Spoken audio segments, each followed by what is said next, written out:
ବାଲେଶ୍ୱର ସହଦେବଖୁଣ୍ଡା ଥାନା ଅଞ୍ଚଳର ବହୁଚର୍ଚ୍ଚିତ ହୋଟେଲ ସୁରଜରେ ଆକାଶ ମହନ୍ତ ନାମକ ଯୁବକଙ୍କୁ ହତ୍ୟା ଘଟଣାର ପୋଲିସ 2 ଜଣ ଅଭିଯୁକ୍ତଙ୍କୁ ଗିରଫ କରିଛି। ଗିରଫ ଅଭିଯୁକ୍ତ ହେଲେ ବେତନଟୀ ଥାନା ଦାନ୍ତିଆମୁହାର ରାମ ସିଂ ଏବଂ ବେତନଟୀ ଅଞ୍ଚଳର ଜଣେ ମହିଳା ଜେମାମଣି ସିଂ। ଏନେଇ ଆଜି ଦିନ 2ଟା ସମୟରେ ସହଦେବଖୁଣ୍ଡା ଥାନାରେ ଆୟୋଜିତ ସାମ୍ବାଦିକ ସମ୍ମିଳନୀରେ ସିଟି ଡିଏସ୍ପି ନିର୍ମଳା ଗଚ୍ଛାୟତ ସୂଚନା ଦେଇଛନ୍ତି।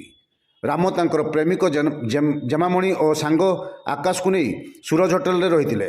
ରାତିରେ ଆକାଶ ଜେମାମଣିଙ୍କ ସହ ସମ୍ପର୍କ ରଖିବା ପାଇଁ ଉଦ୍ୟମ କରିବାରୁ 2 ଜଣ ମିଶି ଆକାଶଙ୍କୁ ତଣ୍ଟି ଚିପି ହତ୍ୟା କରିଥିଲେ ବୋଲି ଡିଏସ୍ପି ନିର୍ମଳା ଗଚ୍ଛାୟତ ସୂଚନା ଦେଇଥିଲେ।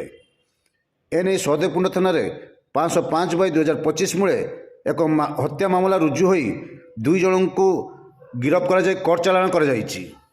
ସହଦେବଖୁଣ୍ଡା ଥାନାରେ ଯେଉଁ 505/25 ମର୍ଡର କେସ୍ ହେଇଛି, ସୁରଜ ହୋଟେଲରେ ହତ୍ୟାକାଣ୍ଡ ଘଟିଛି। ସେଥିରେ 3 ଜଣ ଯାକ ସାଙ୍ଗ, 2 ଜଣ ପୁଅ ଆଉ ଜଣେ ଝିଅ ପିଲା, ଯେଉଁମାନେ ପୂର୍ବରୁ ବିବାହିତ। କିନ୍ତୁ ସେଇ ଝିଅଟା ତାର ଛୁଆ ପିଲା ତା ହଜବେଣ୍ଡ ଛାଡ଼ିକି ତାର ଗୋଟେ ବୟଫ୍ରେଣ୍ଡ ଯିଏ ରାମଚନ୍ଦ୍ର ସିଂ ତା ସହିତ ଆଉ ତାର ଜଣେ ସାଙ୍ଗ ଆକାଶ ମହାନ୍ତ ସହିତ ସେମାନେ ଗୋଟେ ମୋଟର ସାଇକେଲ ଆସିଥିଲେ। 25 ତାରିଖ ଦିନ ରାତିରେ ସୁରଜ ହୋଟେଲରେ ଥିଲେ। ରାମଚନ୍ଦ୍ର ସିଂ ସହିତ ଜେମାମଣି ସିଂ ଅବୈଧ ସମ୍ପର୍କ ରଖିଲେ। ତା ଫଳରେ ଇଏ ଆକାଶ ମହାନ୍ତ ମଧ୍ୟ ଅବୈଧ ସମ୍ପର୍କ ରଖିବାକୁ ଚାହୁଁଥିଲେ।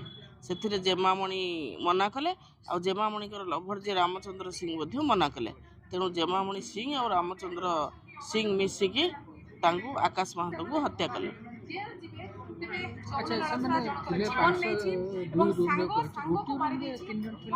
ହଁ, ଗୋଟେ ରୁମ୍ରେ 3 ଜଣ ଥିଲେ। କାରଣ ସେ ଯେତେବେଳେ ତାର ଆଧାର କାର୍ଡ଼ ଦେଇଥିଲା, ସେ ନିଜର ଆଉ ଆକାଶ ମହାନ୍ତ ତା ସାନ ଭାଇର ଏବଂ ତା ସ୍ତ୍ରୀର ଆଧାର କାର୍ଡ଼ ଦେଇଥିଲା। ତେଣୁ ଗୋଟିଏ ଫ୍ୟାମିଲିର ମେମ୍ବର ଭାବରେ ହୋଟେଲ ବାଲା ତାଙ୍କୁ ଆଲାଉ କରିছে।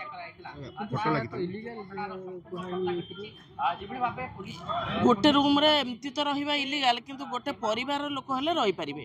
ଯେହେତୁ ସେମାନେ ହୋଟେଲ ବାଲାର କହିବା ଅନୁସାରେ ସେମାନେ ଶୀତ ଡ୍ରେସ୍ ପିନ୍ଧିଥିଲେ, ତ ଜ୍ୟାକେଟ୍ ଫ୍ୟାକେଟ୍ ପିନ୍ଧିଥିଲେ, ତ ମୁଁ ଜାଣିପାରିଲିନି କି ଏମାନେ ଆଧାର କାର୍ଡ଼ର ଲୋକ କି ଫେସ୍ଟାକୁ ମୁଁ ଭଲ ଭାବରେ ଜାଣିପାରିଲି। ସେମାନେ ବାଲେଶ୍ୱର ଆସିଥିଲେ, କେବଳ ଏଇ ରାମଚନ୍ଦ୍ର ସିଂ ଆସିଥିଲା ଏଇ ଝିଅକୁ ଏନ୍ଜୟ କରିବା ପାଇଁ। କିନ୍ତୁ ଯେହେତୁ ସେମାନେ ଘରୁ 3 ଜଣ ଆସିଥିଲେ, ଆକାଶ ମହାନ୍ତ ବି ତାଙ୍କ ସାଙ୍ଗରେ ଥିଲା, ତେଣୁ ଆକାଶ ମହାନ୍ତ ବି ତାଙ୍କ ସହିତ ଥିଲା।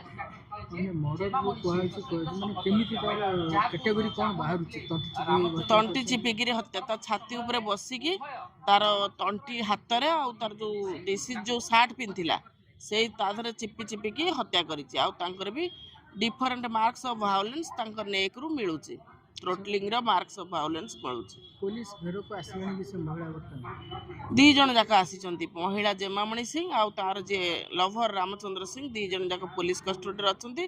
ସେମାନେ ମଧ୍ୟ କନଫେସ୍ କରିଛନ୍ତି, ଆଉ ତାଙ୍କୁ ଆଜି କୋର୍ଟ ଚାଲାଣ କରାଯିବ। जो सूरज होटेल जो मर्डर कर